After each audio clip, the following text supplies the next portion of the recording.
Дорогие дамы, господа и иные формы жизни, всех приветствую! Текущий видеоролик будет достаточно долгим, скучным и не слишком интересным, а поговорить хотелось бы мне о рабочей деятельности, а если точнее, то о командировке, в которой удалось побывать и вернуться, что не может не радовать, на мой взгляд. Изначально поставленная задача была довольно простой. Необходимо было приехать, проделать работу и уехать. Но сложилось все не слишком хорошо. И исходя из превью к данному видеоролику, вы могли догадаться, что первая проблема — это жара. 40 градусов в тени — это довольно печальный опыт, но не самый печальный. Вершина айсберга, так сказать. А что же у нас внутри? А внутри у нас отсутствие электричества, связи, здешняя флора и фауна, которая включает не только леса, но и болота, а также дополнение в виде комаров, муравьев и всего остального. Необходимо все вот это пройти и не угробиться по пути. Так вот.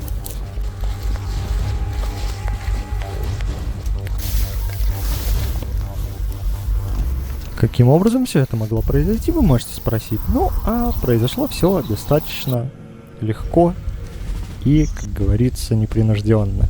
Иногда случаются бури и ураганы, однако последствия могут быть весьма и весьма пагубными.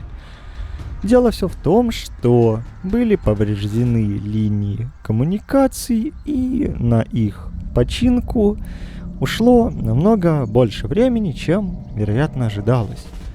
Ну и в связи с этим случилось еще кое-что. Полки в магазинах резко опустели. Таким образом, раскупали продукты вроде хлеба, консервов и прочего. Будто апокалипсис наступил. Ну или мы опять в прошлое вернулись. Вот. И, разумеется, из продуктов питания необходимо было что-то найти, поскольку никто обычно не катается в командировке, исходя из логики того, что необходимо будет уже прям при своих продуктах полностью быть, и, вероятно, ты берешь еду лишь на первое время, а остальное закупаешь в магазинах, но вышло, что вышло. И по итогу пришлось где-то что-то искать. Иногда бывает такое, что, пройдя по окрестностям, вы можете обнаружить всякие деревья, никому особо не нужные, поскольку все заброшено, и никому особо, опять же, повторюсь, это не нужно, и то есть территория просто заброшена, и на этих самых деревьях вы можете найти довольно много интересных предметов. К примеру, яблоки, груши, сливы, если повезет, но в теории для них пока еще не сезон, как и для некоторых сортов яблок и груш, ну и прочего-прочего. В основном преобладают грибы и ягоды. Из ягод у нас всякая черника. Тот гриб. В всяком случае. Сверимся. Да, тот гриб. Хорошо. Значит, мы идем в нужном направлении.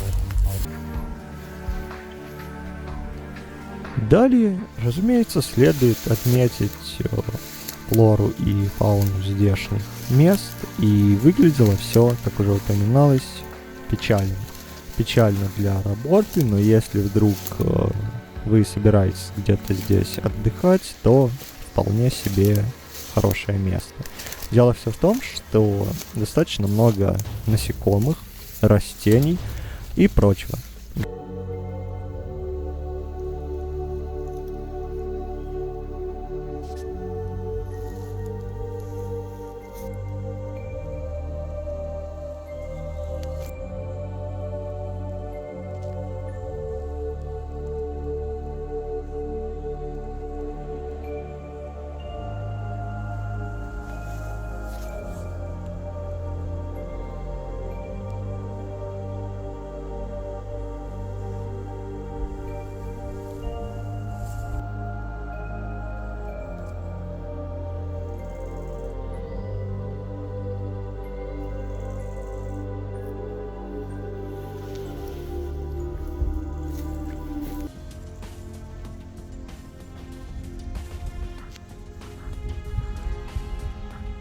И это достаточно грустно, поскольку легко и просто можно запутаться в некоторых видах растений и угробиться на достаточно сложном рельефе.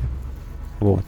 А учитывая то, что это лес, все достаточно сильно скрывается. И таким образом заметить некоторые вещи становится трудно. Разумеется, все это поодиночке еще более-менее пережить можно. Но когда все эти факторы совмещаются, то условия достаточно суровые. Может быть, для кого-нибудь. А далее, поскольку вся вот эта деятельность является достаточно сложной именно в этих условиях, на мой взгляд, то и поговорить хотелось бы о вещах, которые